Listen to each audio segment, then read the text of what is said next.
Всем привет, дорогие друзья! Сегодня хочу поделиться с вами рецептом содового хлеба без дрожжей с цельнозерновой мукой.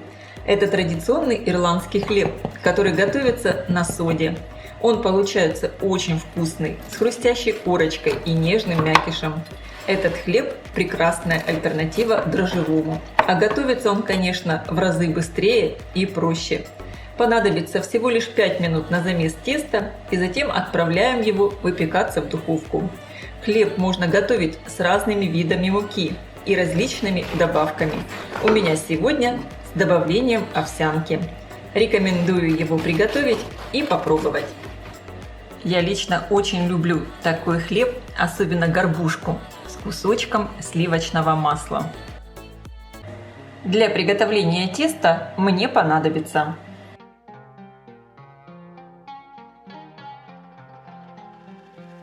выпекать хлеб я буду вот в такой круглой форме, диаметр 28 сантиметров. В принципе, неважно, в чем вы будете выпекать хлеб, можно это делать и на противне. Самое главное, форму надо заранее разогреть. Поэтому я ее сейчас отправлю разогреваться в духовку и включу температуру 230 градусов. Если вы будете выпекать на противне, точно так же отправляйте его разогреваться в духовку. Тесто готовится невероятно быстро. И также кусок пергаментной бумаги я просто сомну, чтобы его потом удобнее было выложить в форму. В миску всыпаю цельнозерновую муку, просеиваю белую пшеничную. У меня пшеничная мука высшего сорта, можно брать любую. Добавляю соль и соду. Хлеб так и называется содовый, поэтому готовим его на соде. Хорошо все перемешиваю. Если вы не хотите использовать соду, можно заменить ее разрыхлителем для теста. У меня здесь соды 1 чайная ложка, разрыхлителя берите в 2 раза больше, то есть 2 чайные ложки. Также сегодня в мой хлеб я добавлю овсяные хлопья, это по желанию. Теперь вливаю теплый кефир. Добавляю сметану. Если вы не хотите использовать сметану, можно ее заменить таким же количеством кефира. И также я добавляю мед. Вместо меда можно использовать сахар. У меня здесь 1 столовая ложка меда. Теперь я все хорошо перемешиваю лопаткой. Слишком долго месить это тесто абсолютно не надо. Надо, чтобы не осталось сухой муки. Когда лопаткой становится уже трудно вымешивать, домешу руками. Тесто должно получиться вот таким липковатым. Стол подпыляю мукой и выкладываю сюда тесто.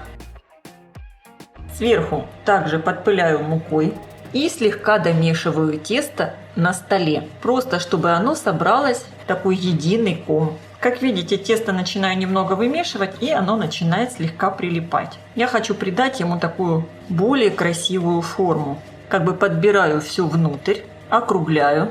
Получается вот такая буханка. Вот эти остатки муки собираю и выкладываю их сверху на пергаментную бумагу. Сверху выкладываю сформированный хлеб.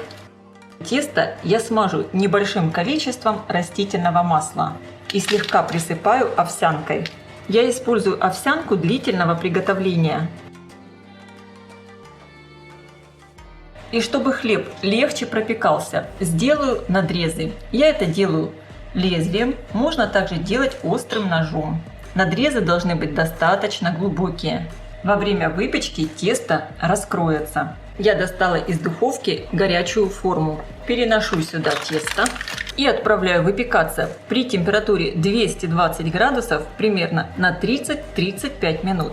Хлеб должен красиво подрумяниться сверху.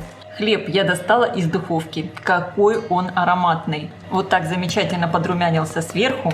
Сейчас я перенесу его на решетку. Он такой легкий.